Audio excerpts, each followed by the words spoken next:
खूप छान आहे आणि सोलापूरकर अनुभवत आहेत की मोदीजींनी काय केलं।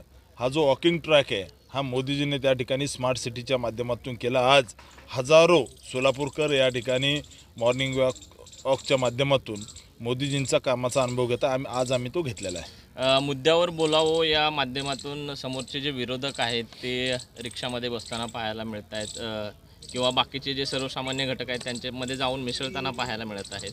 कशा पद्धतीनं बघता त्यांच्याकडे?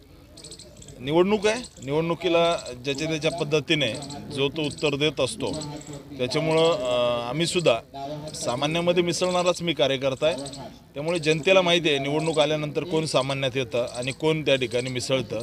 त्याच्यामुळे जनता सगळं माहिती आहे। मुद्द्यावर बोला हा कॅम्पेन सुरू केलं आहे, आम्ही मुद्द्यावर बोलायला तयार आहे। मागच्या 10 वर्षामध्ये आम्ही काय केलं ते मुद्द्यावर सांगतो, त्यांनी त्यांचे 10 वर्ष सांगावे, आम्ही आमचे सांगतो। माझं त्यांना त्या ठिकाणी खुलं आव्हान आहे आपल्या माध्यमातून कुठल्याही स्टेजवर सोलापूरमधल्या त्यांचे वडील मुख्यमंत्री असताना, गृहमंत्री असताना, राज्यपाल असताना या सोलापूरसाठी काय केलं आणि आम्ही 10 वर्षात काय केलं हे आम्ही या ठिकाणी सांगतो। त्यांनी मुद्द्यावरच बोलायला आमच्यासाठी कुठेही तयार राहावं।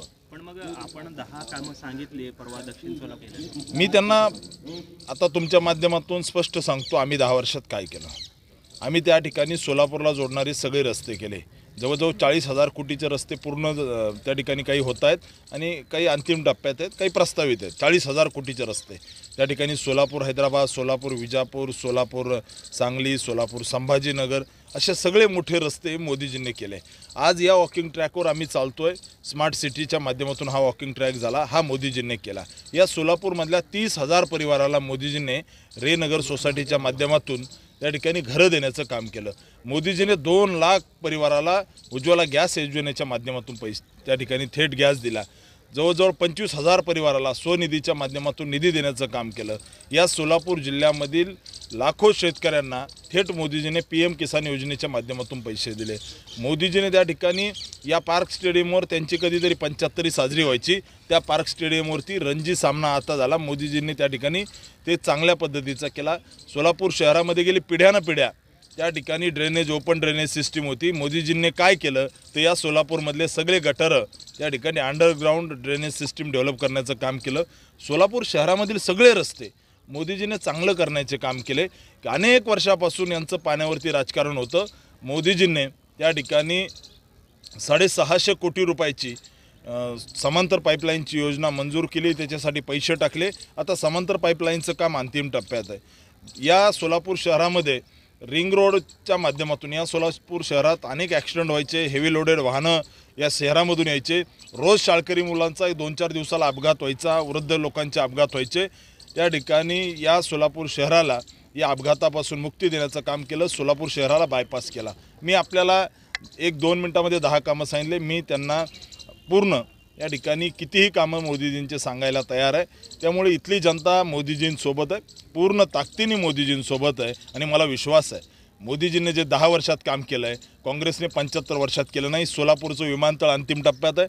आपण सगळे जुलै-ऑगस्ट महिन्यामध्ये विमानाचा प्रवास सोलापूरमधून करू शकतो। त्याच्यासाठी टर्मिनल बिल्डिंगला नुकतेच 60 कोटी रुपये दिलेत। ऑल कंपाऊंडचं काम आता सुरू होतं आहे। त्यामुळे मोठ्या प्रमाणातला निधी मोदीजींनी या सोलापूरकरांसाठी दिलेला आहे आणि एकदा विमानतळ आलं की माझं व्हिजन आहे सोलापूरसाठी IT कंपनी झाले पाहिजे, सोलापूरला रोज पाणी भेटलं पाहिजे। माझं व्हिजन काय तो सोलापूरचा मुलगा जो बाहेर जॉबला जातो त्याला सोलापूर शहरामध्ये काम भेटलं पाहिजे, इथे एक IT पार्क झालं पाहिजे, इथल्या हाताला इतकी कला इथल्या सोलापूरकरांच्या, एक टेक्स्टाईल पार्क चांगलं झालं पाहिजे, एक वर्ल्ड क्लास एक्झिबिशन सेंटर सोलापूरमध्ये चांगलं झालं पाहिजे।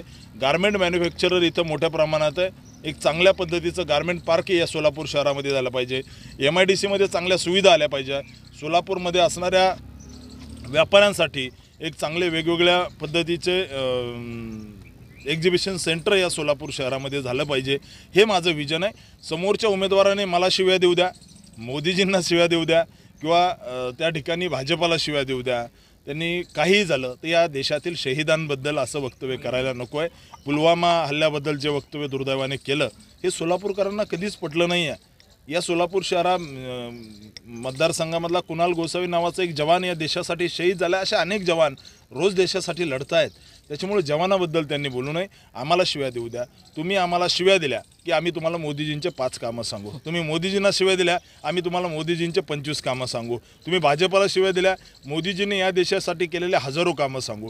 त्याच्यामुळे तुम्ही आम्हाला शिव्या देत राहा, आम्ही काय करणार आणि मोदीजीने काय केलं हे सांगत राहणार. चारित्र्य हनन होईल अशा पद्धतीचं वक्तव्य केलं चाललंय. विरोधकांकडून माझ्याबद्दल चुकीची माहिती पसरवली जाईल, चुकीचे फोटोज काही सोशल मीडियावरती टाकले जातील आणि त्या माध्यमातून माझं चारित्र्य हनन, माझ्या कुटुंबाचं चारित्र्य हनन केलं जाईल अशा पद्धतीची भीती विरोधकांकडनं व्यक्त केली जाते. एवढ्या खाल्ल्या पातळीला राजकारण जाण्याची संभाव्यता त्यांच्याकडनं व्यक्त केली गेलेली आहे. काय तथ्य आहेत? प्रणितीताई शिंदे ही राम सातपुतेची बहीण आहे. राम सातपुतेची बहीण आहे, आमची भगिनी आहे, माझी मोठी बहीण आहे. आम्ही असं कधीही करणार नाही. आमचा तो संस्कार नाही आहे. आम्ही राष्ट्रीय स्वयंसेवक संघाच्या संस्कारात वाढलेलो मी कार्यकर्ता आहे. त्याच्यामुळे आमचा संस्कार नाही आहे. त्यांनी विकासावर बोलावं. फ्रस्ट्रेशन आलं आहे, साहजिक आहे. सोबत फिरायला कार्यकर्ते नाही आहेत, कार्यकर्त्यांचं नेटवर्क नाही आहे, त्या ठिकाणी विकासावर बोलायला मुद्दे नाही आहे. काय बोलायचं? त्याच्यामुळे स्वतःच्या भोवताली अशा पद्धतीने दुर्दैवाने निवडणूक फिरवायचा प्रयत्न करतायत. परंतु स्पष्ट मी ताईंना सांगतो, ताई तुमची निवडणूक विरोधात जो आहे तो तुमचा भाऊ आहे. त्यामुळे अशा पद्धतीचं राजकारण आम्ही करत नाही. ही काँग्रेसची पद्धत आहे आणि तुम्ही ते वेळोवेळी केलेलं आहे. याचं काय सोलापूरकरांना सांगायची गरज नाही आहे. तुम्ही सोलापूरसाठी काय केलं 10 वर्षामध्ये ते सांगावं. आम्ही सोलापूरसाठी काय केलं आमच्या दोन्ही खासदारांनी, मोदीजींनी, ते आम्ही सांगतो. सोलापूरकर अनुभवत आहेत. येत्या काळामध्ये सगळे प्रश्न सोलापूरचे भाजपाचा कार्यकर्ता म्हणून, सोलापूरचा खासदार म्हणून मी सोडू शकतो हे सोलापूरकरांना माहीत आहे. केंद्रामध्ये मोदीजींचं सरकार येणार आहे, राज्यामध्ये मोदीजींचं सरकार आहे. त्यामुळे त्या ठिकाणी अशा विषयाला आपण विकासाच्या प्रश्नातून बोलावं. मी ताई 100% विकासावर बोलणार. तुम्ही आम्हाला काहीही शिव्या दिल्या तर फक्त विकास, सोलापूरचा विकास आणि विकासच. सर एक असं आहे की जसं ते म्हणतात की चारित्र्यामुळे, आता दुसरीकडे तुमचे काही व्हिडिओ जे आहेत माळशिरसमधल्या भाषणातले जे काही व्हिडिओ आहेत ते सातत्याने व्हायरल केले जात आहेत. त्यावर बघा हा व्हिडिओ कसा आहे, आता असं असेल तर भविष्यात कसं असेल. आपण एका कार्यकर्त्याला हक्काने जो काही जाब विचारला होता, काय नक्की परिस्थिती?